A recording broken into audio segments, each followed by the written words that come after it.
1, 2, 3, 4, 1, 2, ready. Welcome to Straight Talk TV, the show that cares about you. And here's your host, Tony Brown. Thank you, Steve. Thank you. I gotta give you always give you a clap praise. We truly appreciate the work that you do and helping us get this information out for the people. And as Steve said, Straight Talk is the show that cares about you, where the information comes from you, the people, to the people. And this is, I always say this, but it's true. It's a powerful show. We have some people that's going to be presenting some information that's coming from them, who are the people, to you, the viewers of the people. The first person that's coming, well, actually it's two ladies, and it's a powerful program that they have. Let me see if I can pull this up correctly, because we want to do justice to what these ladies is doing. And we have, I think I got this right. You got this. You got this. Okay, we got Miss Donna Hammond. She is representing, now, this is powerful now.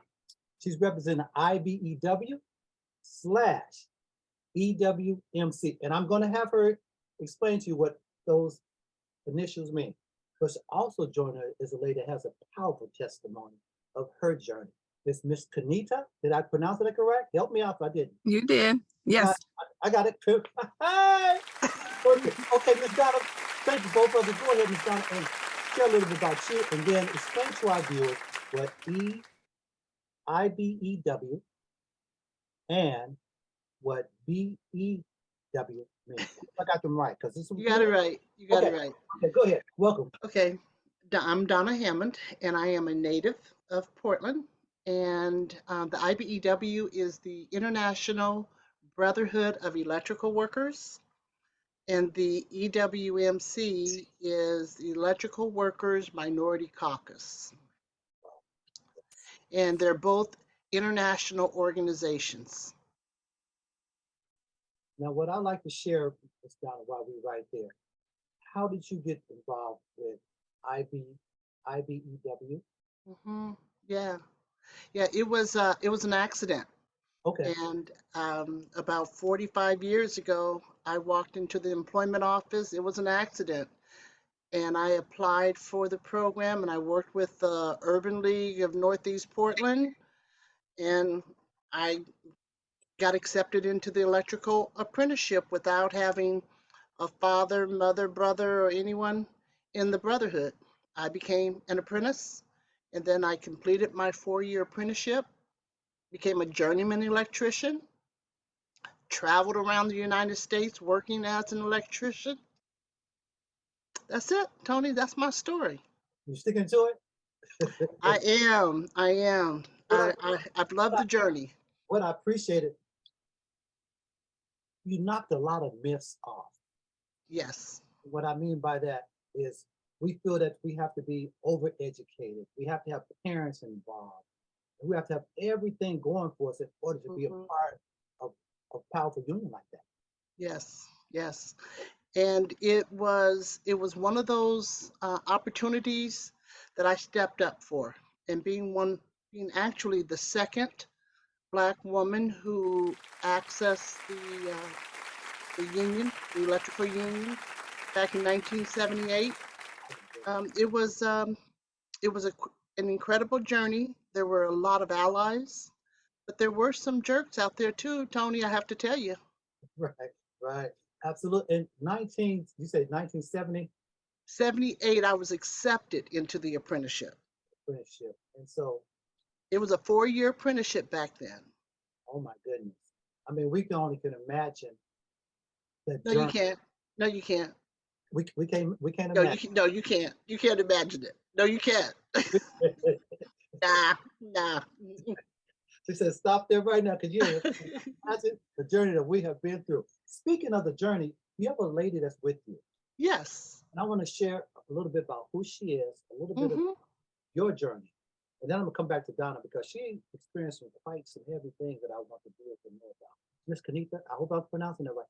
Welcome to Straight Talk. Oh, welcome. Thank you. So you want me to tell my journey now? Yes, because you was a beautician, Yes. you're as they call a techie, you're into the Yes. field, but now you're an electrician. So how did all that's happen? And Miss Donna said she just walked in the office. How did you Okay. to make that transition? Well, when I was in high school, I knew that I wanted to do something that required me to work with my hands. But when I was in high school, it was more about go to college, right? That was the push for everybody who was graduating. Go to college. You're not going to be nothing if you don't go to college. And so my counselor talked me into signing up to go to college to be a nurse.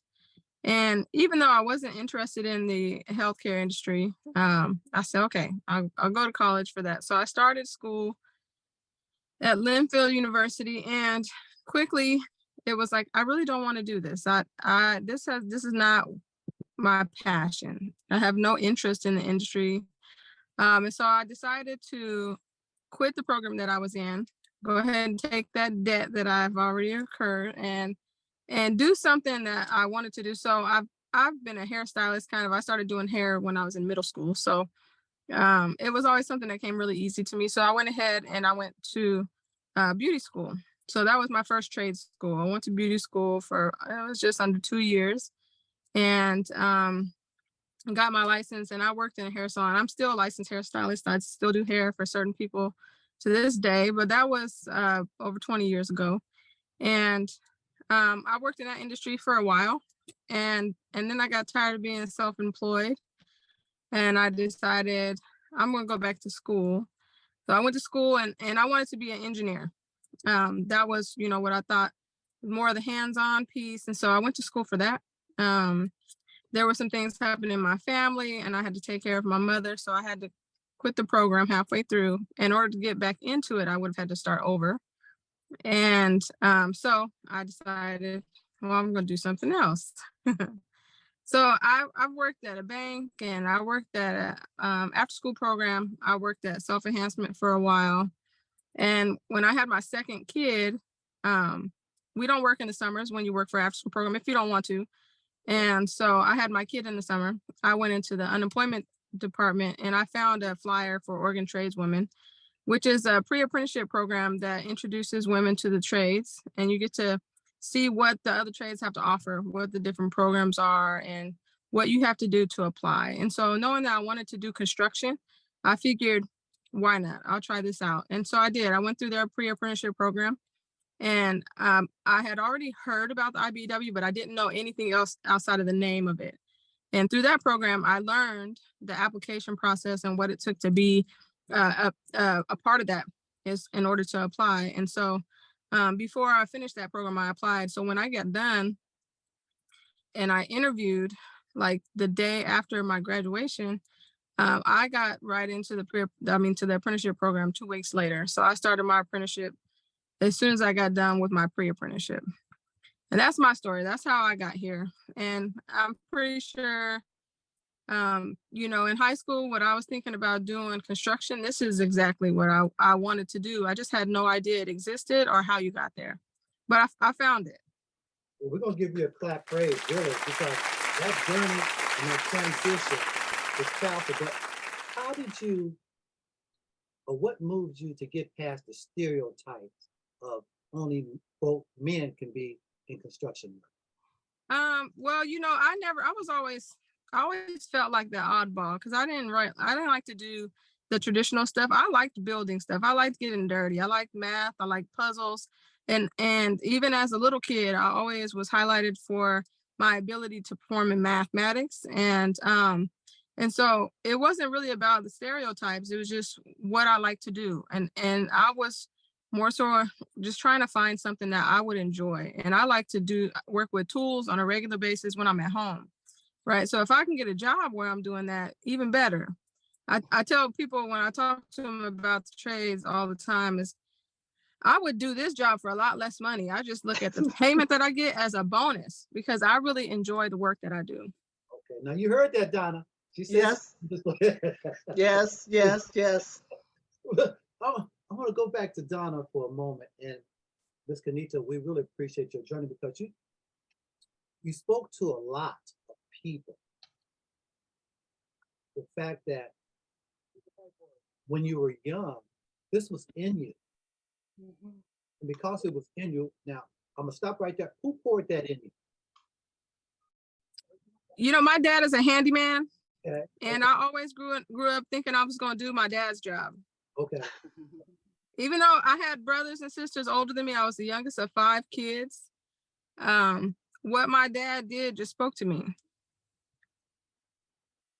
So yeah, I always thought I was going to do what my dad did. Okay. Well, we honor your father for pouring that into you, and by him pouring that into you, it's stayed with you and Yes. part of you. And now you're sharing it with. You are an example for a lot of people. And I'm grateful that you're allowing us to give testimony and a little bit of your journey. I know we can't capture it all in this time, but I really appreciate you doing that. I want to go back to Miss Donna, because a lot of times we always not come on the shoulders of other people. And we don't realize sometimes what they actually been through for us to stand on their shoulders.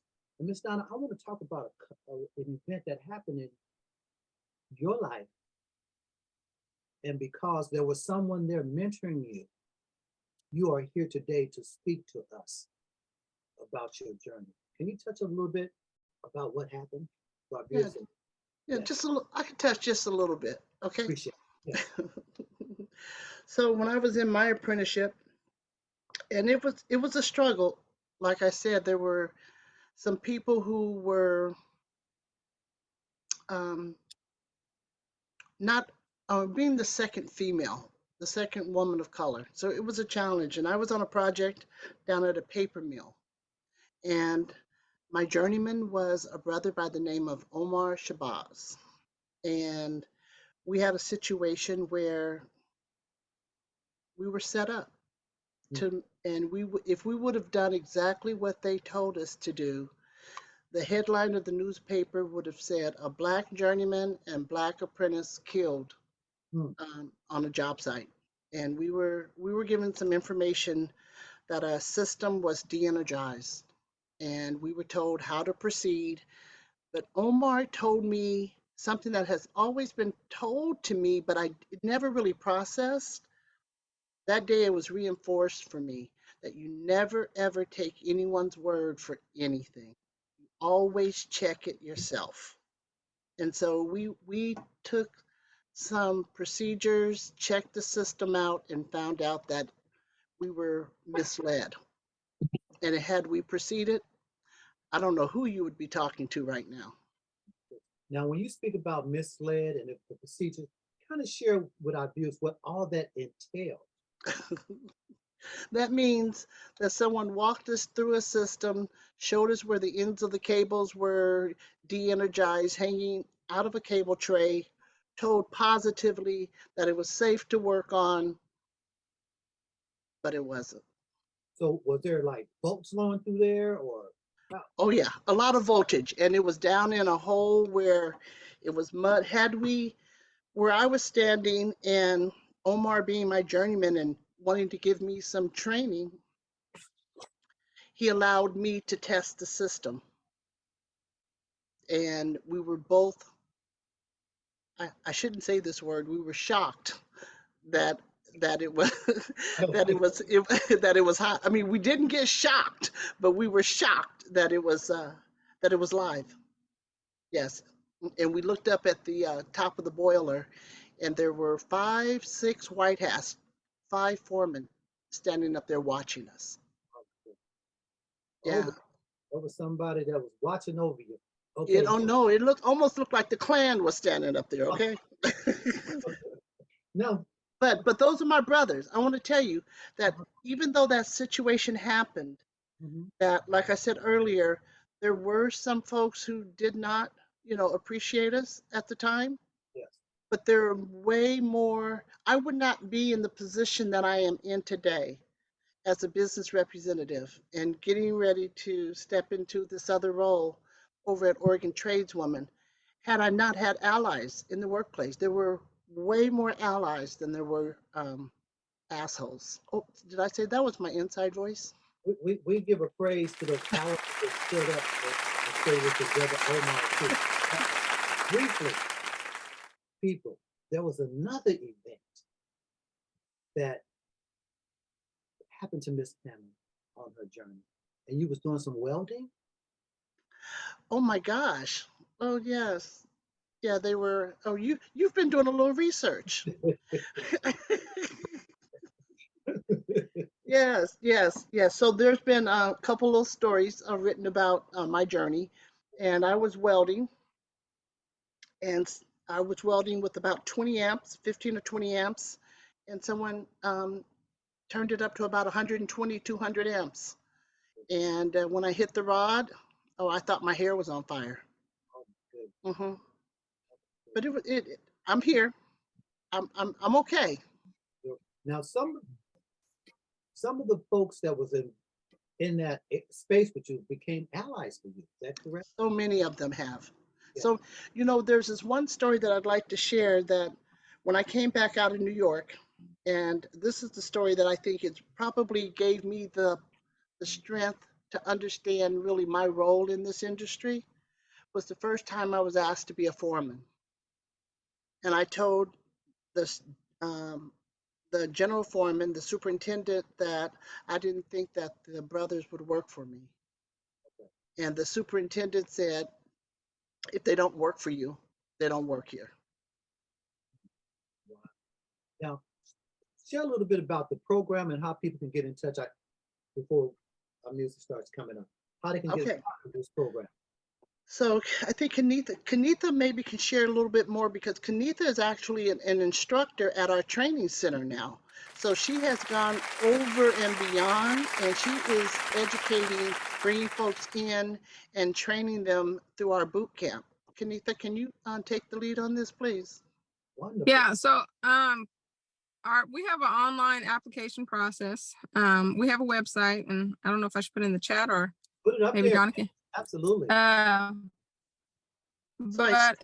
if you wanted to learn more about our program, you could go to www.NECA-IBEW.com. I'll try to put it in here. Maybe I can't do it from my phone. That's okay. We'll It's turning everything sideways. We'll put it in the credit. Okay, but NIETC.org, you can go there, and we have 3 different programs available: residential electrician, low voltage electrician, and an inside electrician. All 3 of the programs, they range from 2.5 years to 5 years to complete them. The requirements that are on there, the basic requirements we have for it is to have a high school diploma with a 2.0 GPA and an A in high school algebra for 1 year. That's the minimum requirements for 2 of the programs. The other program is a little less, but still, or you can have a GED. You don't have to have a high school diploma. So, there's different avenues for people to get into. The benefits are amazing. The wage is amazing, but it's an apprenticeship program. So it's not like going to college, right? And some of the benefits are, we give you the tools to go do the job. So we give you about $700 worth of tools when you become an apprentice, so that when you show up on the job, you have everything it is that you're required to show up with and do the work. We also, it's a full ride scholarship pretty much. So no apprentice has to pay for their education. How you pay for it is you agree to continue to work in the industry for the same amount of time that it took you to go through the school program. So if you're in a 5-year program, you agree that you're going to continue to work as an electrical worker for 5 years after you journey out. And that just means that you're just going to, this is a career. You're entering this. It's not a job. It's just something that you tend to do from the time you join it until you retire. So it's not a hard commitment. The expectation is that you're probably going to do this for the rest of your life. And so, and because you come out debt free, by the time you finish the program, you have made about close to $250,000 of income over that 5-year range, as opposed to coming out 5 years later in debt, $200,000 or more. So it's an amazing program. And if you like hands-on work, check it out. If you like math, if you like puzzles, if you like to challenge yourself, check it out. And at the end of the 5-year, if you got into the 5-year program, you could be making 6-figure income. Oh, that's a blessing. Yeah, just by working 40 hours a week. Yeah. Mm-hmm. And it's a career. Miss Donna, yes. Miss Kenneth from IBEW. Electrical union. Yes. What I would like is sometime, if you can, put together a few more people that's involved with the program, bring them on, let us talk to them. You know, we want to get this program out to people. We want people to understand that there are people there that's willing to work. All you got to do is be willing to get down, work with these people, be a part of it, have some integrity and a determination to good work ethic, and they'll build on that.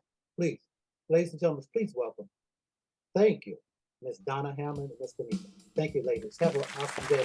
Appreciate it. And I hope your son, whatever he's doing, you get there on time. Appreciate it. All right. Thank you. I appreciate it. Okay. When we come back, we're going to be joined with an organization that is reaching out to our community. And it's so powerful what they're doing. They're working with people that need places to stay. And I just want to let them explain it. We'll be back in a minute. Again, thank you. Join you in a few minutes. Go ahead, Steve. Wonderful. As I was saying earlier, that Straight Talk is the show that cares about you, where the information comes from you, the people, to the people. And again, I always say this, but it's true. It's a powerful program because the program these people are going to present to you, share with you, it's reaching out to the community. I don't want to use the word less fortunate, but in a difficult situation. And their program is reaching back, going back, and reaching their arms out to these people to help them. And we all need help. So I'm gonna get right into the program. The first person I'm gonna introduce, and I'm hoping I'm getting the order right, is Michele. She is the Executive Director. I am. Of Family Promise. And we also have Miss Seclenda. Okay. Seclenda. Help me. It's Seclenda. Seclenda. Thank you. Thank you. You know me, Tony. Yes, ma'am. She's a board member. And then we also have Miss Yeah. Beckie, who is also a chair. Board member, yeah, board chair. That's right. Board chair. Mhm. Okay, that's the difference. Okay. Chair. But Volunteers. So Seclenda and I are volunteers. That's the thing to know. I mean, we're gonna give you a clap praise right now. Hotel in terms of volunteers, because when people volunteer, there's something in their heart. Yeah. There's something in their heart that says, I must do this. I've been called to do that. So when you say volunteer, that's a very powerful statement. The organization is Family Promise. Metro. Okay. So I don't, the order, people have certain orders. They want the executive first, they want the director first. So who would just like to chime in first and share how they became a part of this powerful organization and their title, just a little bit something about you so our viewers will. Yeah. Beckie, why don't you start this, because you really Sure. are the heart of the organization, and without you, we wouldn't be here. Oh, that is Well, powerful. That is very nice of you to say, but this is a good team. So my name is Beckie Lee. I live here in Northeast Portland, and I am a member of the Community of Christ congregation and also a volunteer with Family Promise of Metro East. And, a number of years ago, our congregation was part of an interfaith hospitality shelter that provided shelter for families experiencing homelessness in our community. And so multiple weeks during the year, we would have families stay overnight at our church. And during the day, they were supported by an organization.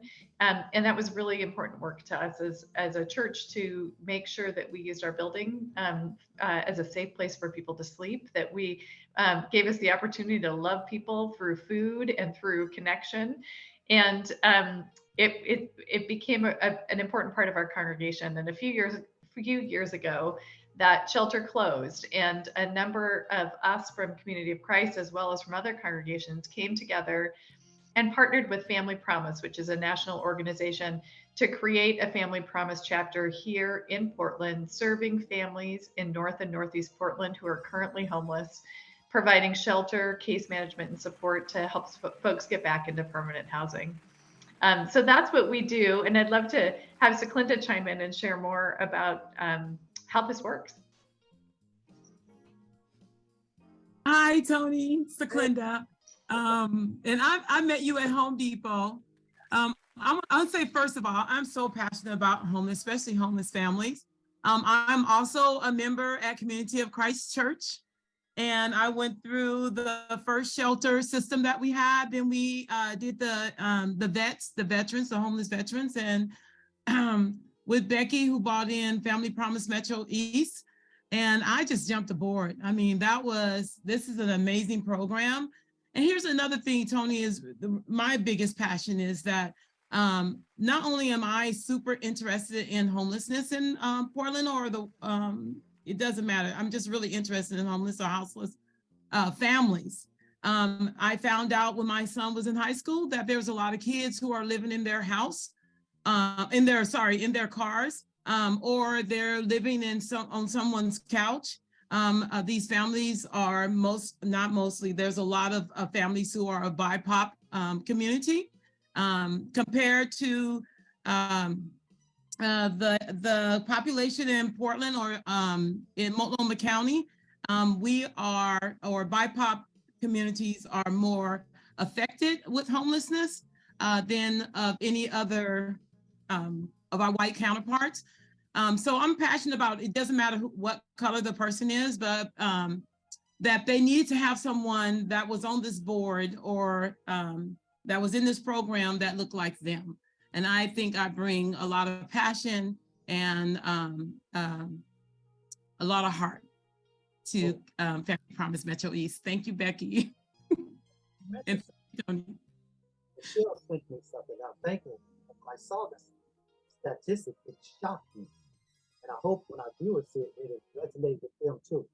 It said that 2019 to 2021, K1 through 12, 2,800 children experiencing homelessness. Now, from what I read, that's not even the people that were not reported.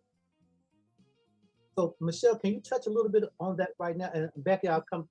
We already touched on everybody, right, Beckie? Michele, this is a good way to segue into you because you sent that to me. Tell a little bit about you, and then touch on those statistics, please. Hi, Tony. Thank you so much for this opportunity. And I want to say, yes, homelessness within our children and our families is the great unseen epidemic in Portland and around the United States. I originally got involved in it. My previous job was in mental health, and the number one thing that families came to me that they could not find an answer for their loved ones living with mental health issues was housing. So after 12 years in that position, this one became open. And I also have a son who lives with mental health issues and experiences houselessness, has been for many, many years. So this was something that would expand my ability to help my community and make a difference. One of the things that the statistics that I sent you that also I think is really important for the viewers of this particular program to know is that only about 34.3% of Multnomah County's population are BIPOC. And yet since July, with the families we served, about 65% of them identify as BIPOC. So there is an over representation in the houseless community of people of color. On the other hand, we are a secular organization, but we do primarily work with congregations and churches because what we do is we bring in people who want to do something about the houseless issue, but don't know how. And a lot of people within our faith communities want to do that. And a lot of churches have room where they can help us to house these folks, to shelter them while they're waiting to get into permanent housing. But the majority of our volunteers and our board are white people. And so we really are putting some effort into reaching out to the BIPOC community and congregations that serve them or individuals to try to provide more people who look like them helping with the people that we are serving. And so that's one reason why I know Seclenda wanted to be on this program is so that we could make a difference in that community. Now you mentioned the word BIPOC. Can you share a little bit with our viewers that don't understand and know what that actually means? BIPOC? Yeah, it's Black, Indigenous, and people of color. So it's a pretty wide description. Again, the majority of the BIPOC folks that we have served with happen to identify as Black, but we also have served people who are of other identify with other communities that are of color, in addition to our Black community here in Portland. You mentioned that you're working with the churches. Right now, how would a church get involved with this program and be a part of it? Because it sounds like it's powerful. Beckie, you want to take that? Because you're our point person, definitely when it comes to the churches. The point guard, come on. Because what she touched on that, I just wanted to put Thank you. I couldn't unmute. So now I am unmuted. Absolutely. So we currently have 20 churches that are working with us as either hosts or support congregations. A host congregation provides overnight shelter at your church 4 weeks a year, in addition to meals and activities for the families and just fellowship, right? The opportunity to be together and to build community. And then support congregations partner with a host to provide additional volunteers during a hosting week. We have about 20 congregations that have joined with us so far, and we need to double that. We need 20 more congregations to either join us as hosts or support. So for folks that are interested, Seclenda and Michele and I have been going out and meeting with congregations, meeting with pastors, meeting with committees, meeting with congregations as a whole to share more information about Family Promise of Metro East, to answer your questions, and most importantly, to invite you to join us. This is meaningful work. You know, I think as Michele mentioned, we're all really concerned about the fact that there are so many people who are experiencing homelessness or who are have instability in their housing situations. And we are really struggling as individuals, as human beings, to say, well, what can I do? And that's what I really love about Family Promise of Metro East, is that it provides each of us with meaningful volunteer opportunities where we can make a difference in people's lives, but also modest volunteer opportunities. I'm not a social worker. I am not an expert, but what I can do is volunteer my time to be there in the different ways that we ask folks to do that, by making a meal, by helping with transportation, by staying overnight as one of the volunteer hosts. There are lots of small and impactful ways that folks can get involved. So for those that are interested, you can go to familypromisemetroeast.org or call us, and we'd love to share more information. And Tony, can I add really quick? So the majority of the people who volunteer with us and the organizations that are involved with us are churches and congregations. That's where we have underutilized spaces and groups of people who want to help. But we are a secular organization, so we're not limited to that. So I'd like to reach out to people like Donna, who are part of a union. A union could become a support organization. Any group of people, we've heard of like a group of golf buddies, or any school would love to partner with our colleges and universities to have volunteers or a place for our folks to stay. So although we are primarily congregation focused, there is any number of groups or individuals who get involved and make a difference. My question was, you mentioned the cellular situation. Who else? What's the broad range of all that? What does that mean? And she touched on it powerfully. So when she comes back, she can finish up. Yeah, I can chime in if you'd like, to say that what Michele was sharing is that we do partner with a lot of churches, but we can also partner with any organization that is interested in making a difference for families experiencing homelessness. So, you know, a Girl Scout troop, a Lions Club, a group of folks that get together on a consistent basis, or even individuals who want to come in and volunteer. And we've got those opportunities available on our website. I put the website in the chat, familypromisemetroeast.org. We welcome your help. Exactly. And if a person wants to volunteer their time, yeah, they go to the website where they have to indicate go ahead. Yeah, there's a volunteer form on the website. Up at the top of the website, it says how can you help? And you click that, and there's a short volunteer form to fill out that says I'm interested, and then we'll call you and find out what kind of time and talents that you have that you're willing to share. Goodness, that is so powerful. Seclenda, I can see you radiating right there. I know you want to ask something. Come on with, what does this mean to you being a part of this thing and reaching that?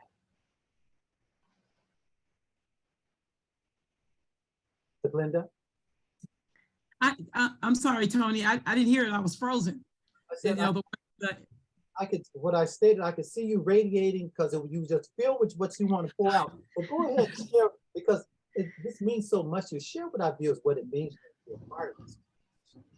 Well, can I just say this to you, Tony, is that I really feel the need to tell the people who are like me or people of BIPOC community to reach out to Family Promise Metro East, to get involved. I know there's a lot of churches out there who are doing food programs.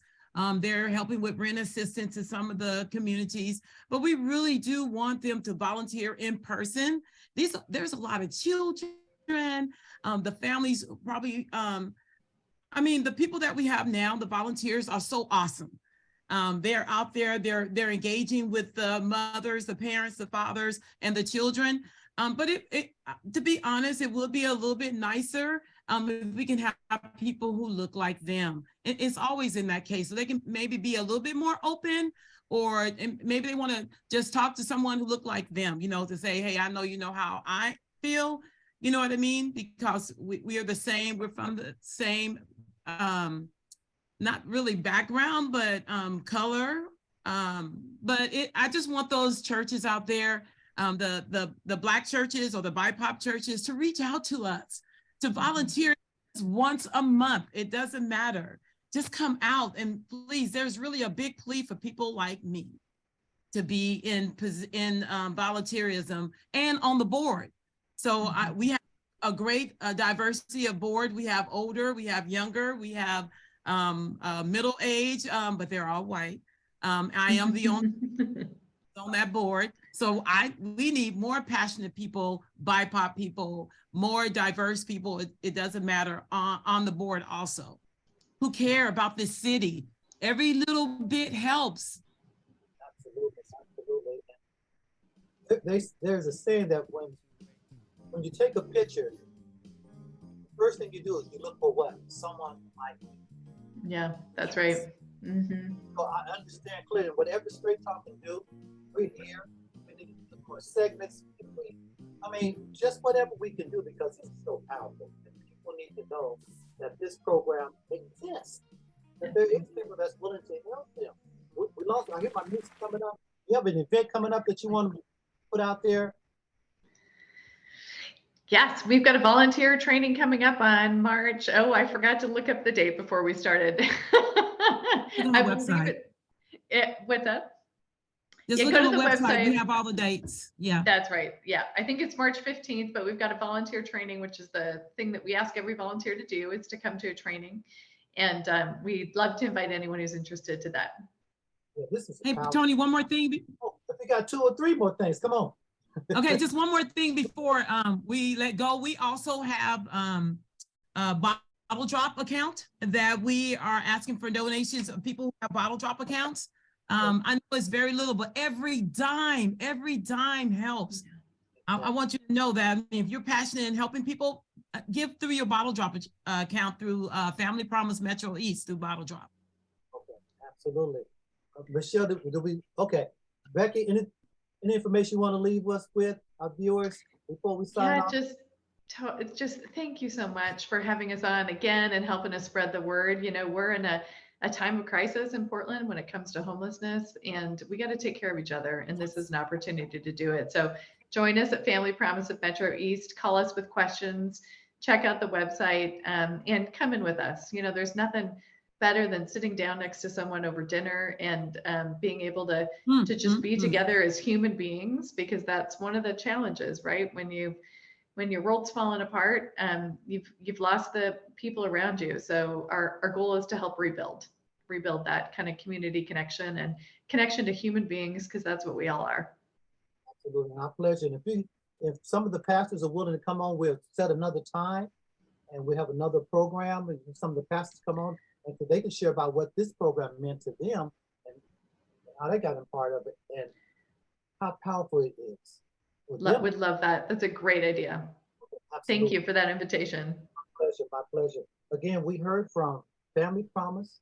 We heard from Miss Seclenda. I hope I'm saying it right. Help me out. Seclenda. We heard from Michele, who is the executive director, and we heard from Beckie, who is the board chair. Did I get those right? Yep, that's right. Absolutely, I like to get it right. Promise Founded, powerful program. Whatever Straight Talk can do, we're here. Just let us know. Thank you. Be blessed. Continue to volunteer, because volunteer, like I said, is something in your heart and you've been chosen to do it. Again, Straight Talk is the show that cares about you, where the information comes from you, the people. And the lady that's coming all the way from Philadelphia, Parris-Olday from Temple University. It's tax season. We're going to talk to us about tax season. The LLC, nonprofit. She has some information. Have an awesome day. Stay here. Don't go nowhere, but have an awesome day. Talk to you soon. Thank you. Okay. Welcome back to another edition of Straight Talk, the show. It's about you, where the information comes from. You, the people, to the people. It's tax season. It's tax season. And we have a young lady coming out of Philadelphia, Professor Alletta O'Day. She's from AOK, Business Service LLC. Share some information for you. Professor O'Day, welcome again. We just truly thank you for taking time out of your schedule, to know you're busy, and just sharing a little bit, educating and informing the people about taxes. What are you going to talk to us about today, Professor?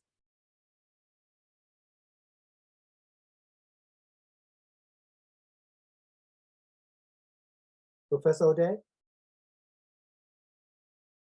Okay, there we are. Okay. Sorry, it was saying it wouldn't let me unmute. I'm gonna rewind again. So we got Professor O'Day from Temple University, from AOK Business Service LLC. Professor O'Day, welcome. What you have for us today? Oh man, this is the most exciting time of the year for me, of course, because everybody wants it now.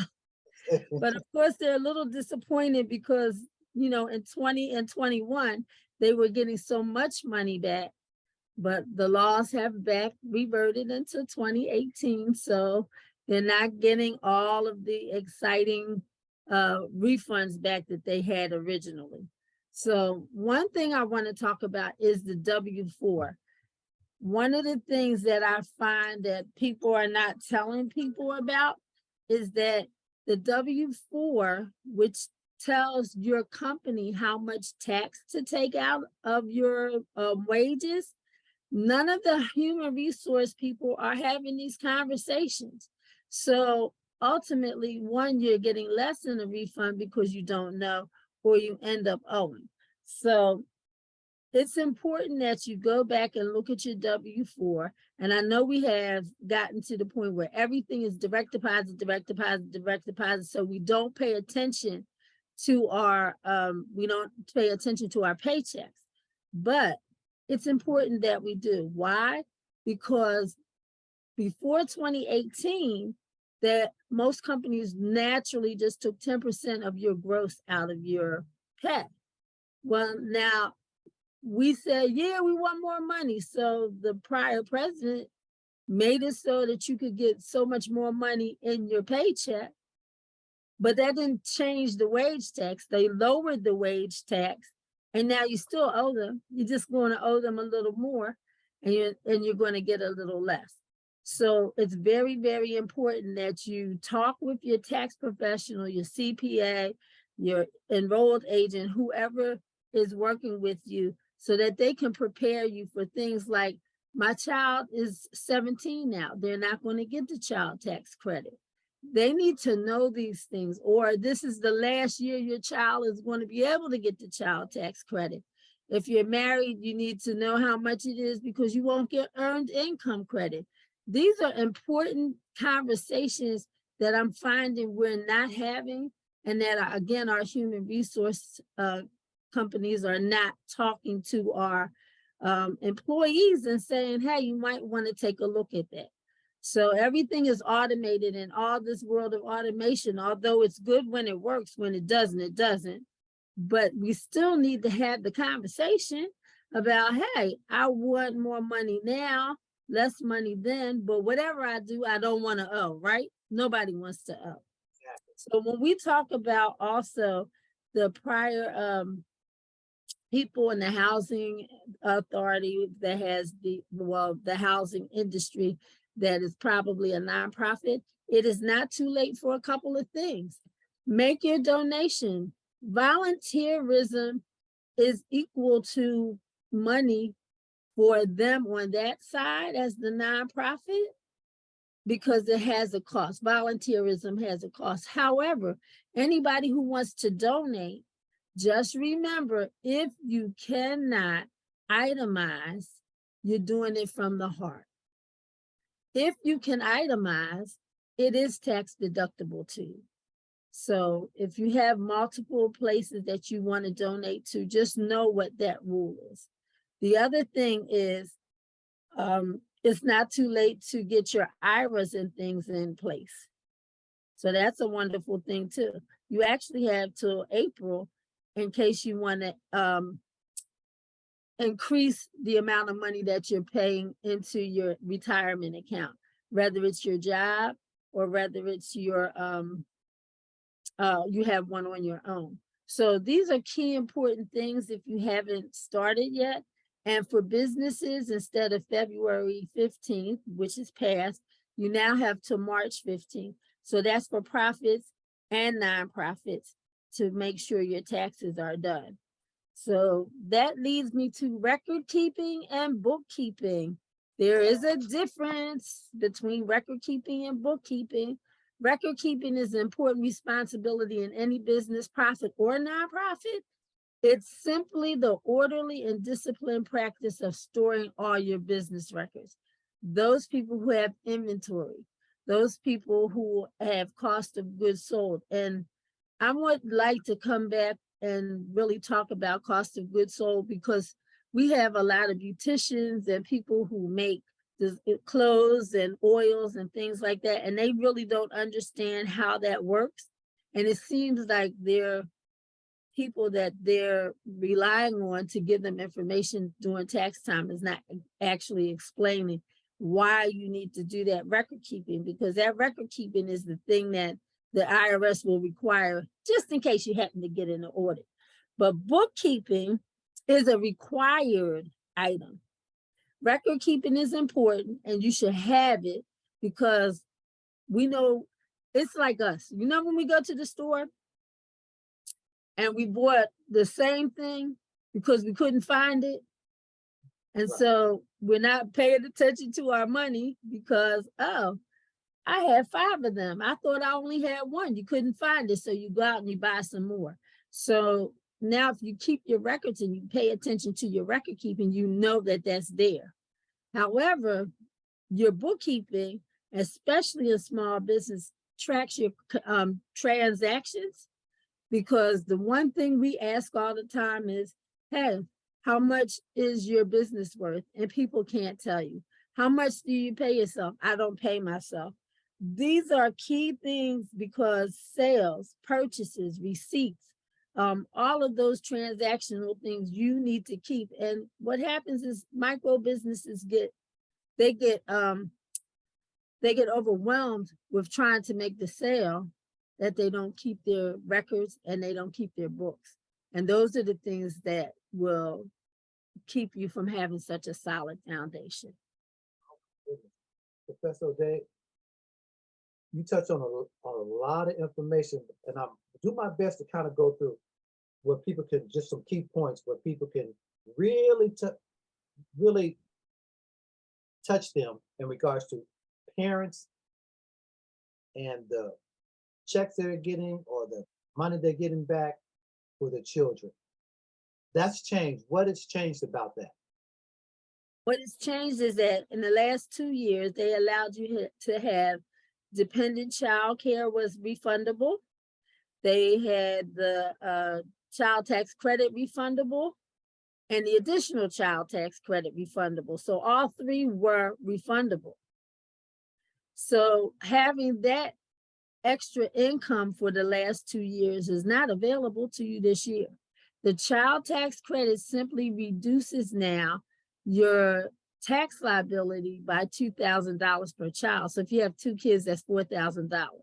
So in other words, if you're made $25,000 and you have a tax liability, which means I owe the tax of $8,000, we can deduct $4,000 to make you now only owe taxes on $4,000. Now, anything depending on your income, the additional child tax credit is what they give you back as a refund. Dependent care is the same again. It's back to, I can help you lower how much you owe in taxes, but it's not going to be refundable. And refundable means it comes back into my refund from my regular taxes. So we don't have that. So people are disappointed because that 8,000 or 9,000 you got last year is like 3,000 or 4,000. And you also touched on volunteerism and itemizing that. So when somebody volunteers, was you speaking in regards to that? Can you share a little bit about that? Sure. If you're the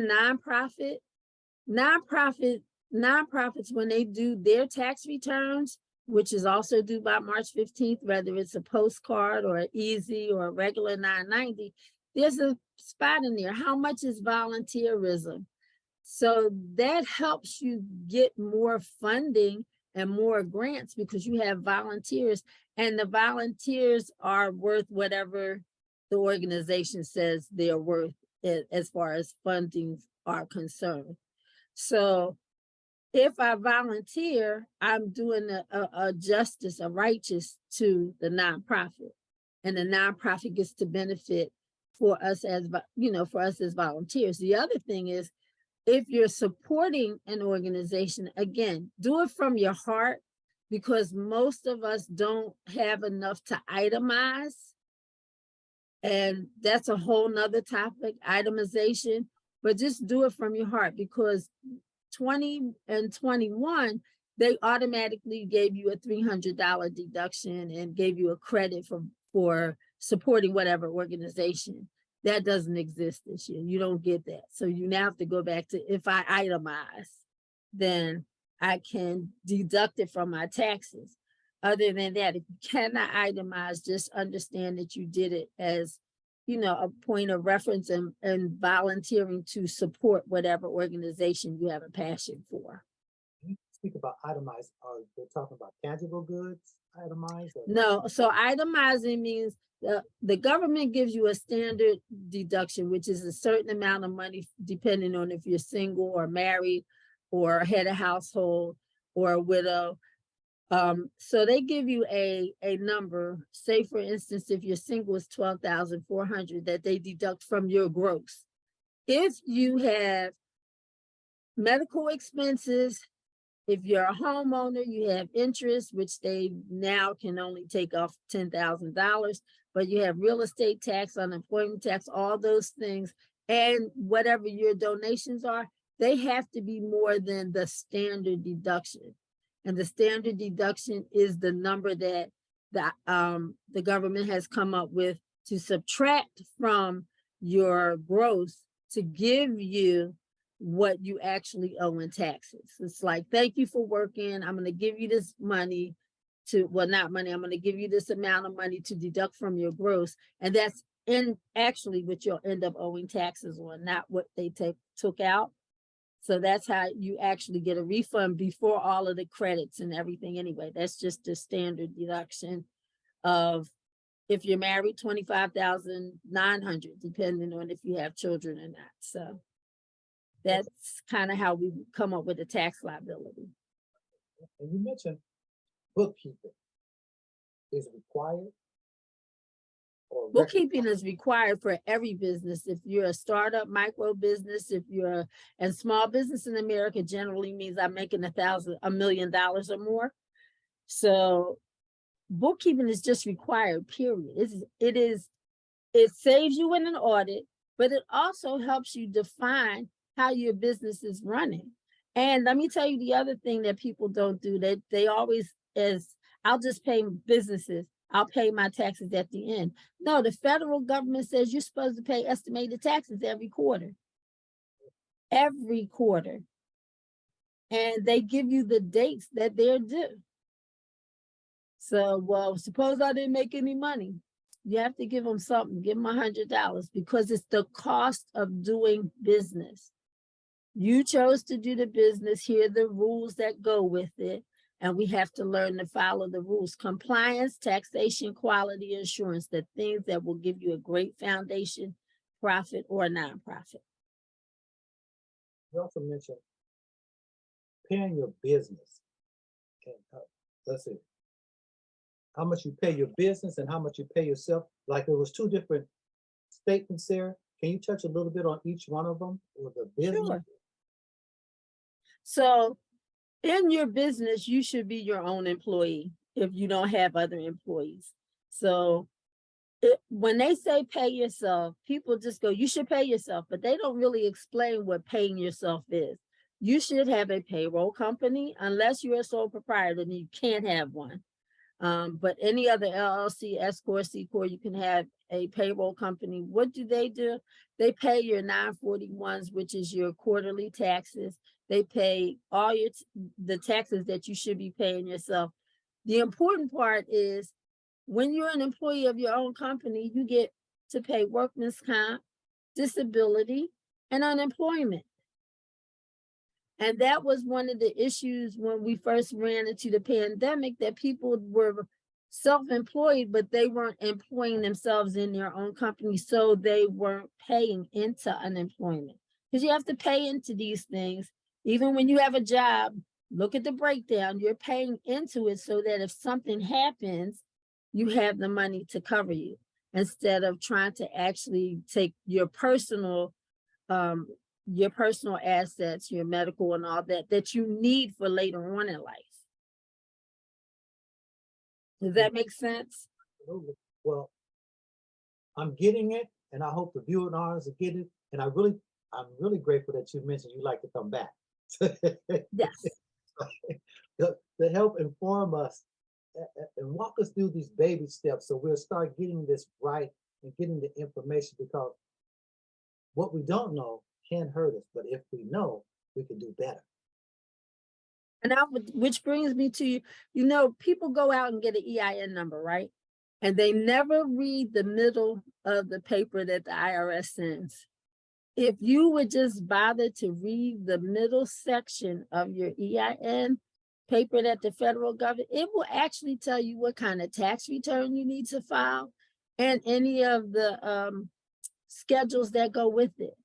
We just say, oh, I got it. And they look at the right-hand corner, see, and they have a number, and then they keep moving. They never read. And this is where reading is fundamental and important. It's your business. You need to know. You can't give the IRS an excuse, my accountant did it. They don't care. You signed off on it. So at the end of the day, it's your responsibility. But just something as simple as, hey, go back, look at your EIN numbers, and then read what it's saying, that you only get one original, they're not giving you another one.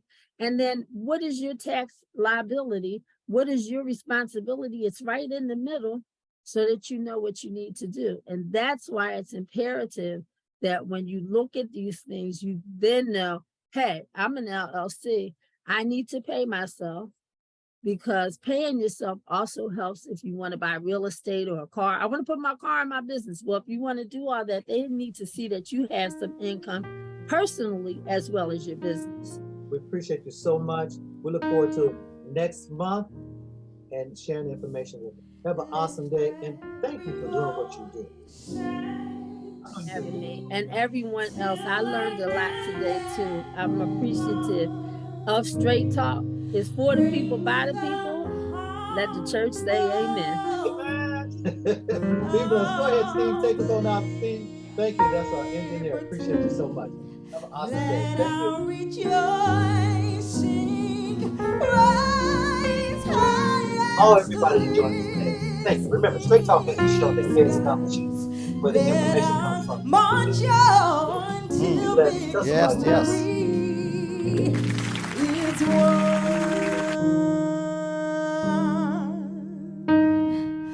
Sing a song full of the faith that the dark past has taught us. Sing a song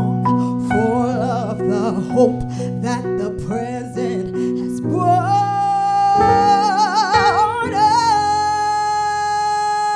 us, facing the rising sun, about a day begun. Let us march on till victory is won. Let us march on till victory is won. Is won. Is won. Oh my goodness. Go ahead.